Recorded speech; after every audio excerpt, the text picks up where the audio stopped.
Hey guys, welcome to Traveler's Tale, and we're going to be talking today not about an individual bucket list item per se, but more of a widely debated travel topic. Do you go with a group or do you go on your own? Let's chat about it.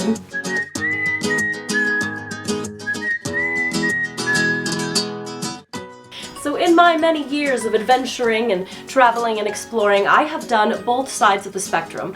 I have gone completely with people that I didn't know in a tour group, and I've also gone solo, and I mean really solo, or with a partner. So what I'm going to do now is I'm going to give you a list of pros and cons of both options so that you can decide what is the best for you. These are based on my personal experience. It might be different, but this is all I've got.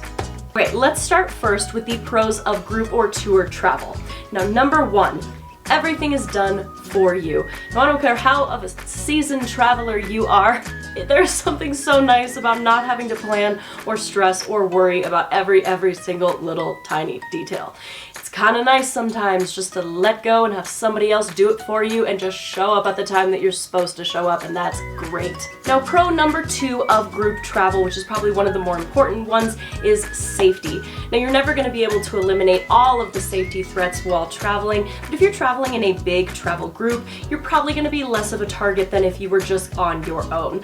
Plus, you have guides, you have drivers, you have all of these people who know the area better than you do, and it is their job to keep you safe, which is really nice. Now, pro number three of group travel is it kind of forces you to meet new people. There has been times where I've gone on group travel tours and I have made friends that I still talk to this day. They're mostly all from different countries. They're not going to be from the local country, but I have made lifelong friends from these tour groups. So if that's something that interests you, it is a major perk of going on a tour. Number four, you experience some things that you might miss if you travel solo. If you do a tour, that tour has been researched extensively for what is in that local region, meaning that most of the time they do hit every single major point, and maybe some things that you didn't even think about or some hidden gems.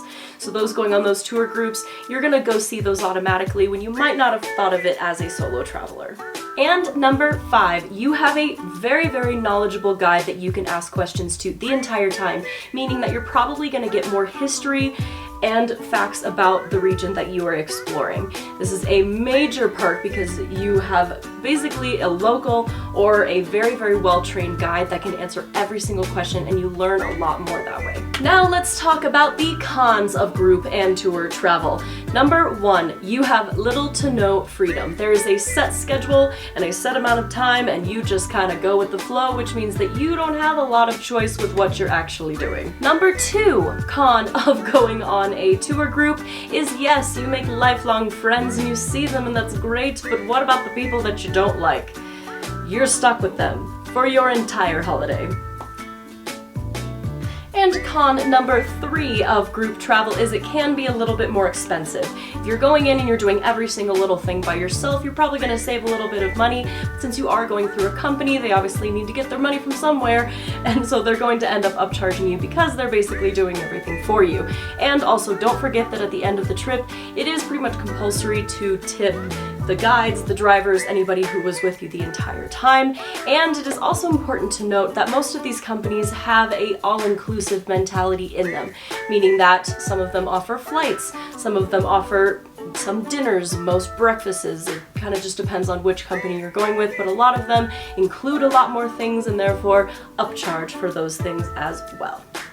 Now let's jump over now to solo travel. Now the pros of solo travel, number one and the most important, is solo traveling, and I mean solo traveling, is in itself extremely liberating. You get so much self-confidence from knowing that you can handle any situation that comes through your way. You have 100% control of your trip, and I think it's something that needs to be experienced by every single person out there, especially female solo travel. It is so liberating. Now pro number two, if you want to be in charge of every single little second of your trip, meaning that you love to plan every single moment of every single second, you like to be in control of what you see and what you do, then solo traveling is going to be perfect for you.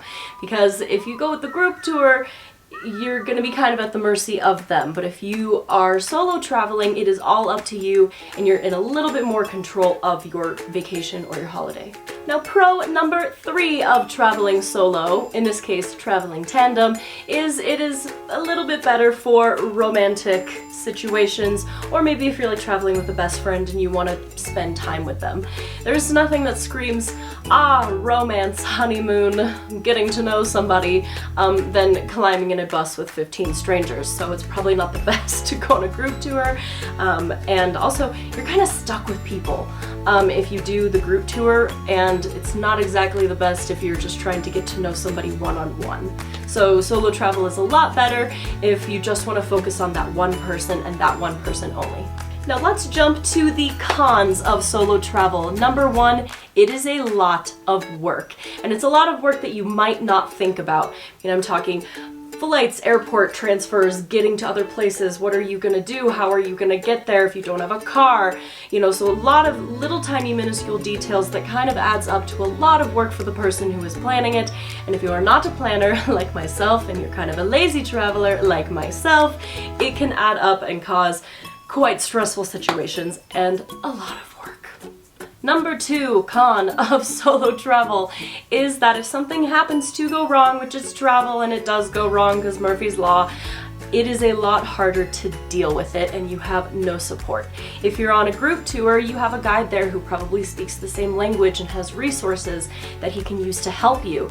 One example that I have of this is when I was in Vietnam, I had to have surgery on my ear. Like and comment if you want me to share about that, because wow, but I cannot even imagine what would have happened if I didn't have my guide, because my guide, he spoke Vietnamese, he took me to all the local hospitals, he talked with the doctors in Vietnamese, he told me everything that was going on, and especially since I couldn't even talk to my insurance, I couldn't talk to my doctor back home because of the time zone difference, so he was all that I had, and I can't even imagine how much more stressful that enough stressful situation was without him.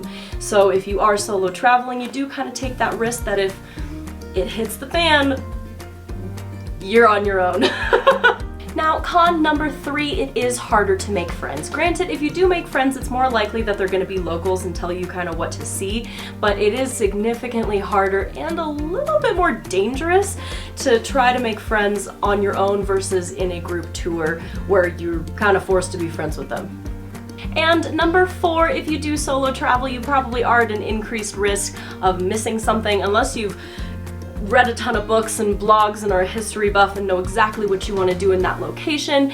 You're probably, odds are that you're going to miss those local secret hidden charms that you probably would if you had a local guide to ask. And you can ask the locals and make local friends, but again, a little dangerous, a little sketchy, but you do you.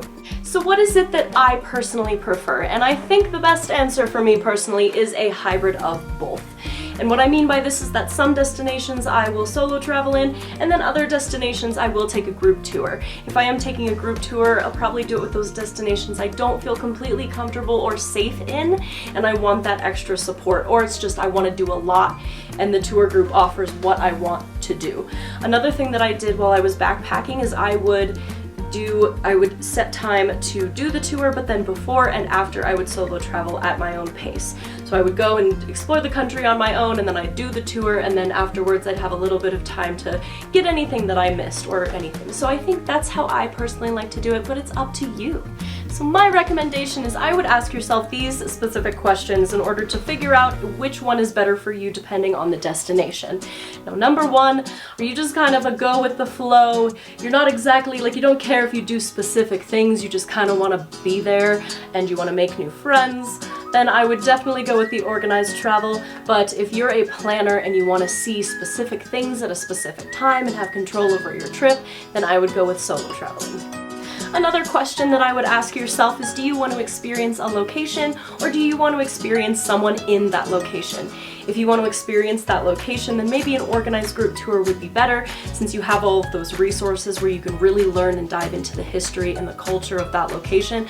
I've also noticed that group tours are really fast-paced, so it is very, you are just absorbing everything from that country, which is maybe what you're going for. Or you just be like, I want to lounge on the beach with my partner, and maybe I'm on my honeymoon or a girls trip, and then in that case, I would definitely steer you towards solo travel because you can focus all of your energy on that person and enjoy their company in that location instead. And the third question, are you okay with some potential obstacles, a little adventure, and things going terribly wrong? I would definitely sit down and be honest with yourself and see if you're actually prepared to handle something like an emergency in another country. And if the answer is no, that is completely okay, because that doesn't sound like a fun time to me either, then in that case I would go towards the organized travel where you have that added support. But if you're like, bring it on, let's do it, I am ready to handle any challenge that is thrown my way, then heck yeah, solo travel. So after hearing all the pros and cons versus group versus solo travel, I want to hear from you. So comment below which one would be best for you, or does it depend on the destination? Would you prefer a hybrid of both? What is your style of travel? And don't forget to like and subscribe so that I can create more travel and bucket list content for you.